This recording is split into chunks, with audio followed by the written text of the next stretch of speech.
राष्ट्रीय लोकतांत्रिक party supremo और नागौर सांसद हनुमान बेनीवाल एक बार फिर अपने पुराने आक्रामक और कड़क अंदाज में नजर आने वाले हैं।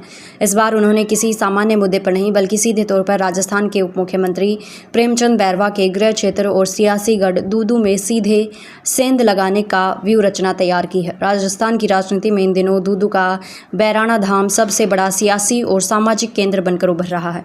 नागौर सांसद और राष्ट्रीय लोकतांत्रिक पार्टी के सुप्रीमो हनुमान बेनीवाल ने उप मुख्यमंत्री प्रेमचंद बैरवा के राजनीतिक गढ़ माने जाने वाले दूदू क्षेत्र में बड़ा शक्ति प्रदर्शन करने की रणनीति तैयार कर ली है।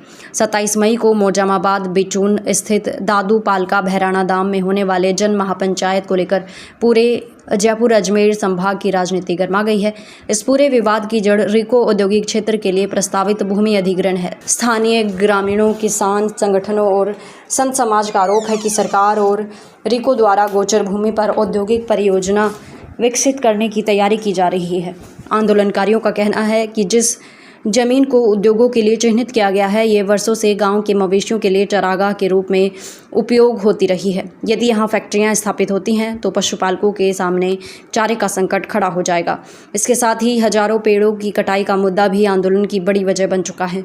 ग्रामीणों का कहना है कि क्षेत्र में बड़ी संख्या में पुराने और छायादार पेड़ मौजूद हैं, जिन्हें हटाने से पर्यावरण को भारी नुकसान होगा। यही कारण है कि आंदोलन अब सिर्फ जमीन का मुद्दा नहीं बल्कि पर्यावरण संरक्षण और धार्मिक आस्था की लड़ाई भी बनता जा रहा है। बैराणा धाम दादू पंथ की आस्था से जुड़ा महत्वपूर्ण स्थल माना जाता है। पिछले कई दिनों से संत समाज यहाँ धरने पर बैठा है। भीषण गर्मी और 45 डिग्री के बीच संतों द्वारा किए जा रहे अग्नितप ने आंदोलन को भावनात्मक रूप से मजबूत कर दिया है। संतों का कहना है कि जंगल, गोचर भूमि और धार्मिक स्थल की रक्षा के लिए वे किसी भी हद तक जाने को तैयार हैं। इसी आंदोलन को अब हनुमान बेनीवाल ने खुला समर्थन देते हुए इसे प्रदेश स्तर पर मुद्दा बनाने की तैयारी शुरू कर दी है। राजनीतिक जानकारों का मानना है कि ये सिर्फ एक आंदोलन नहीं बल्कि बेनीवाल का बड़ा राजनीतिक शक्ति प्रदर्शन भी है। दूदू क्षेत्र भाजपा और खासतौर पर डिप्टी सीएम प्रेमचंद बैरवा का प्रभाव क्षेत्र माना जाता है। ऐसे में यहाँ बड़ी महापंचायत कर बेनीवाल सीधे तौर पर भाजपा सरकार को चुनौती देने का संदेश देना चाहते हैं। सूत्रों के मुताबिक महापंचायत में राजस्थान के कई जिलों से किसान, युवा और संत समाज के हजारों लोगों के पहुंचने की संभावना है।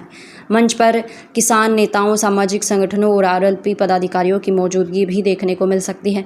बताया जा रहा है कि महापंचायत के मंच से सरकार को कड़ा अल्टीमेटम दिया जाएगा। यदि भूमि अधिग्रहण और पेड़ों की कटाई नहीं रोकी गई तो जयपुर कूच, अनिश्चितकालीन धरना और कानूनी लड़ाई जैसे बड़े आंदोलनात्मक कदम उठाए जा सकते हैं। राजनीतिक दृष्टि से देखें तो ये मामला आने वाले विधानसभा चुनाव से भी जोड़कर देखा जा रहा है। ग्रामीण इलाकों में किसान, युवा और संत समाज के बीच अपनी पकड़ मजबूत करने की कोशिश में जुटे हनुमान बेनीवाल इस आंदोलन के जरिए अपना जन समर्थन हासिल करना चाहते हैं। वहीं भाजपा के लिए भी ये मामला वरिष्ठता से जुड़ा बन गया है। अब सबसे बड़ा सवाल यही है कि बैराणा धाम का ये आंदोलन केवल पर्यावरण और आस्था तक सीमित रहेगा या फिर आने वाले समय में राजस्थान की राजनीति का बड़ा टर्निंग पॉइंट साबित होगा।